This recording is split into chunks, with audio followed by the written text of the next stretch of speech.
Hi, Karen. I'm thrilled to see you for this super short and sweet mini pod. Katie, happy 3rd of July. Ooh, that's right. It is the 3rd of July. I think a mini pod is perfect for this day. People hopefully are outside. Well, unless you live where the wildfire smoke is. People hopefully are just enjoying their time. Anyway, I'm going to stop talking. No, I think I totally get it. I have heard some really crazy stuff where it's like 116 degrees in some places. Yes. Yeah, right? And the wildfire smoke that you just said that you have in Indy even. I was texting with my dad. He's experiencing it in Michigan and it's like, oof. Yeah, I hope everyone is relaxing and if you're able to not work, great because having 4th of July on a Tuesday, do you have Monday off also? I do, fortunately. And I just realized I made that assumption about other workplaces. And if you don't have it off, I'm very sorry. Same. I'm very sorry also. That really stinks. Well, wherever you are, listeners, we hope that you are enjoying yourself if it is at Right. work or not. Yeah, I mean, it has been so much fun talking to you off pod. Not that I don't love talking on the pod. But listeners, sometimes Karen and we just talk for a bit because we're actually friends. We're legitimately friends and we're having an actual conversation without Right. recording it. Right, without recording it. That's not to say that you all don't matter. You do, and we're very happy to also be talking to you. But let me think. So my mom is coming to visit tomorrow. Very exciting. My sister's coming to visit on Thursday. That's great. Um, yeah, things are good. It's like 80 degrees Mm. here, and I That's feel great. yeah, like there's like okay, I'm going to this thing that I'm very excited about. There's a place called Subtle Lake, which is like I would say 45 minutes ish north of Bend and it's on a lake. It's called Subtle Lake. So really it's a lake. It's like this lodge which is sounds fancier than it is. It's not like fancy at all. But anyway, they're having what's called a canoe concert on Friday night, Ooh. which I'm like, what the heck is that? And basically, it's they're giving everyone headphones. And if you want to be in a canoe listening to this classical piano player out on their lawn, you can like go in the canoe and just be by yourself. But I think what we're going to do instead is just bring blankets, get drinks, listen to the classical piano player on the lawn, and just hopefully enjoy a nice day. So that's my plan for Friday. I'm excited. Friday Oh, evening. that sounds amazing. I love that kind of stuff. Oh, yay, Right? summer. I mean, Yes. outdoor live music is incredible. Not to tee up your story that you told me off pod, but Oh my seriously, God. epic. Shout out to you, Lori Finelli, for a million different reasons. Lori is my arts and entertainment editor at Rebellious Magazine. I just arts and Nice. culture outs. I don't remember your title, Lori. You're just such a magical gift to the universe. So Lori covered the TLC and Vogue show in Chicago for Rebellious. Ooh. And I guess I forget what night it was. Maybe it was like Friday night. And then we ran it in the magazine Saturday.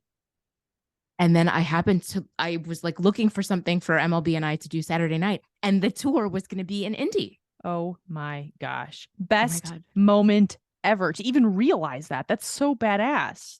I know. I was so excited when I found this out. So, yes, Lori, thank you so much for being my inspiration. We had so much fun at that show. Yay. It was great. Yeah. I mean, did they Discovered a play new all the place here. hits? Oh, yeah. All of it. I mean, yes. That's Yeah. just I love that like formerly famous artists are making big I wouldn't say comebacks, but like they're on a summer concert circuit. I feel like that wasn't a thing 15 years ago. Like it was kind of like, oh, TLC, yeah, I do. I have their album or whatever. Like it's like or their CD at the time. But no, they're like back in concert. Like it's like they're actually like fully touring now. That's so interesting to me. Like everything's coming back from the 90s.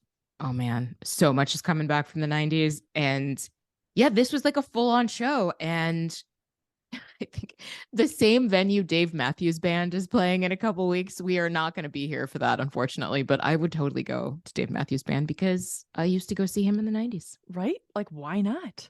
Yeah. I mean, I went to a concert on what was it, Saturday night.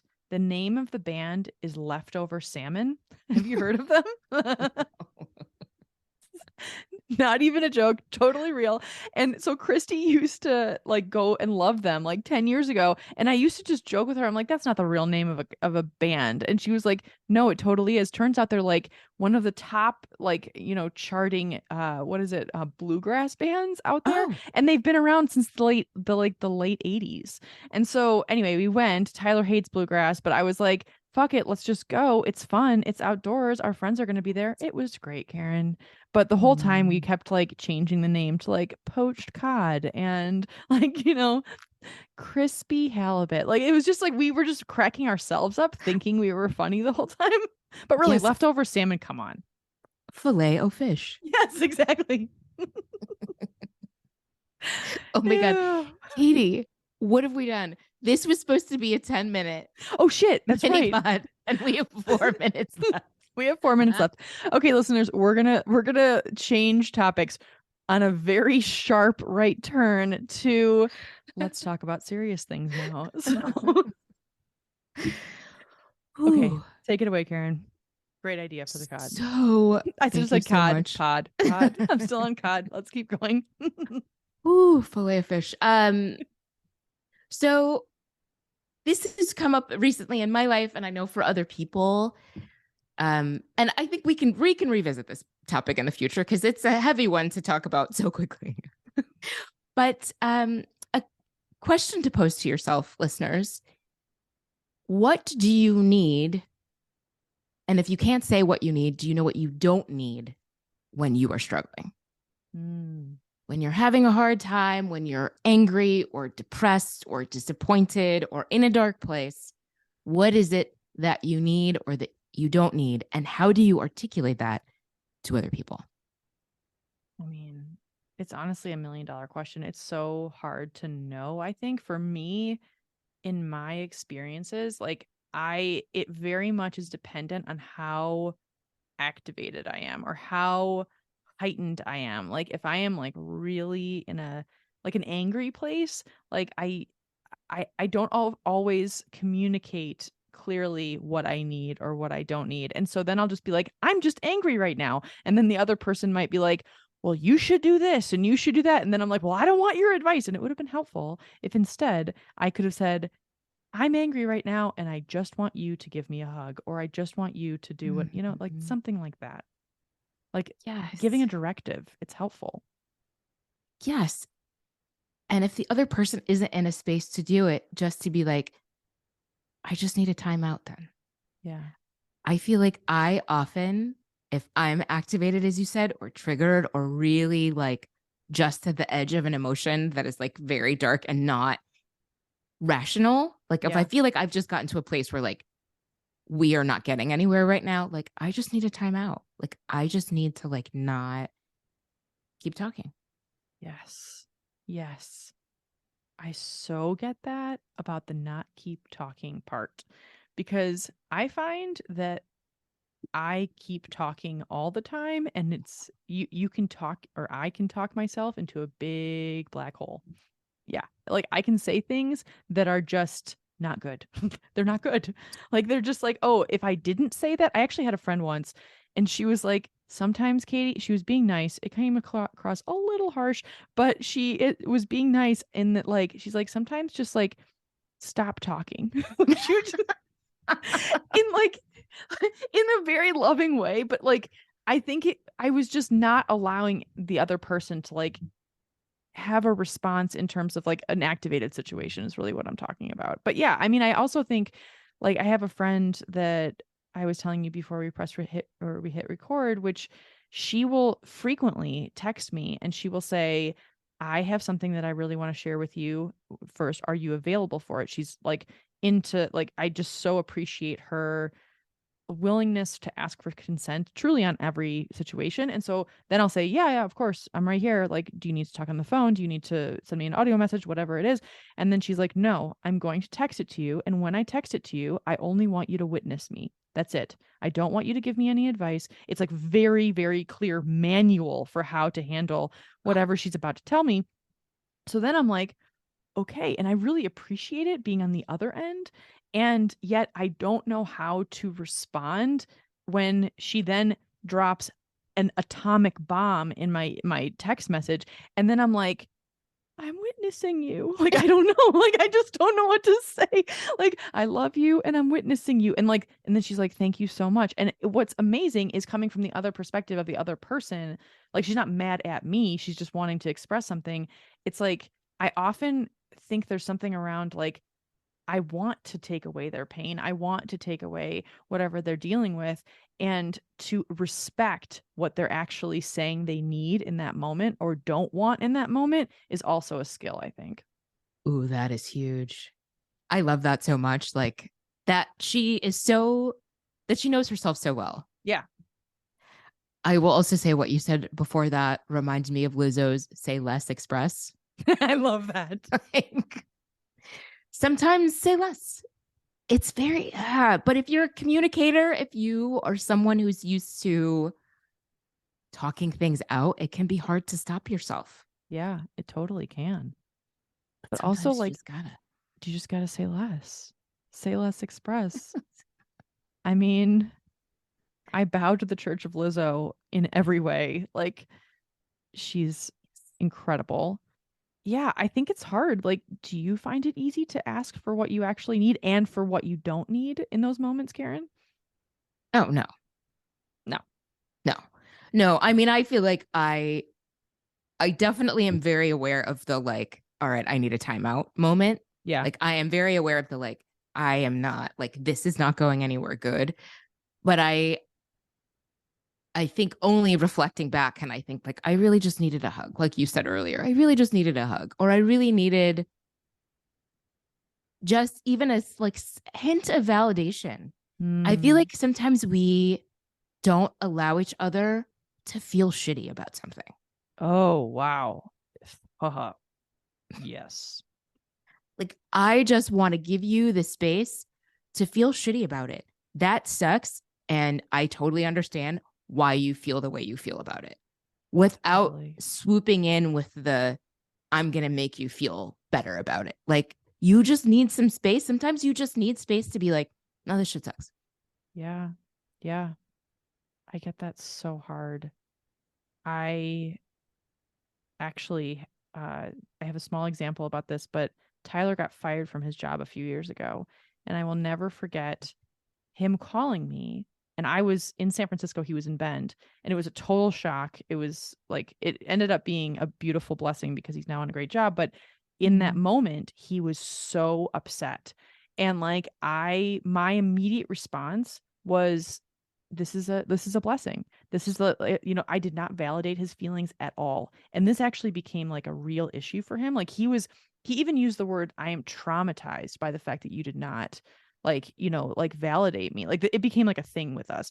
And I was like, Wow. oh, well, okay, but I actually really do believe that you're going to be okay. He's like, yeah, of course, but like you have to validate where I'm at and like to constantly like throw rainbows and sprinkles at someone who's like in the shit. Like it's not helpful. I get it. I Oh my apologized. God. And through therapy, we got through it. But that was a real lesson for me because I was like, that was a real thing. Like he was like very angry and rightfully so. Like I totally messed up in that way. It's so deep because it's wanting to approach with curiosity. Why do I not want to validate your feeling? Ah, Am I trying to make you feel better, or do I just not want to deal with the heaviness of this moment? totally. God, well, definitely the latter for me. Like that was like, I'm in a good mood. You're bringing me down and I want to stay high. So I'm going to push you down with my Pollyanna-ness. No, that fucking sucks. Like, oh my God, that's so real, Karen. That's so real. Oh man. I think the thing that I have really tried to hold on to, like I feel like when I'm like really like you're saying, activated, triggered, whatever, like in this heightened state of like not being the rational version of myself I would like to be, I have these things that I try to hold on to. I try to remember, like, okay, can I get curious in this moment about what's going on? Yeah. Why am I so upset? Why are you so upset? Why is this situation feel so whatever it feels? And I feel like it is helpful. If I can do it, it is helpful. But If you can be it is hard. curious. Yes. That is such a high vibration place to be. My God, that would I would aspire to that. I Like mean, same. if I'm angry, then I'm just like, well, I'm fucking angry, so that's it. I'm not curious about that. This is an open and shut case of me being angry and you being in the wrong. It's like, right? I mean, it's just, oh gosh. But being curious is a much softer and evolved place to be. I mean, honestly, Karen, that's a genius move. I'll think about that next time. I'll report back if it works for me. I hope it does. I mean, I think the curiosity really usually unfortunately kicks in later, as you and I talked about, like, you reflect back on a conversation or I'm putting conversation in quotes, a Yeah. conversation, a heated exchange, if you will. And you and I both have this moment of like, playing back the tape and then realizing, oh, I need to apologize. Oh, yeah. Right. The part where I get curious is the part where I'm like, oh shit, I fucked up. And then I go back and I'm like, I'm sorry. I'm sorry. And I should have said I was sorry immediately, but I didn't because I wasn't curious. Damn it. Like, uh, this is a tattoo I need to have on my arm. It would be helpful for a reminder.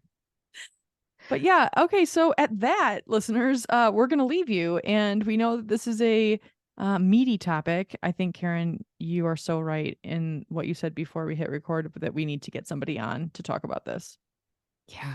I think it would be really helpful. I think even just getting it started though, I think as we all are, I don't know, struggling with different things or just, having situations be more challenging than we would like them to be, or peopling being hard, like whatever it is, I think just realizing like, what do I need right now? What do I need from this person? What do I need from myself? What do I need the universe to deliver? Like, what do I need? Yes, completely.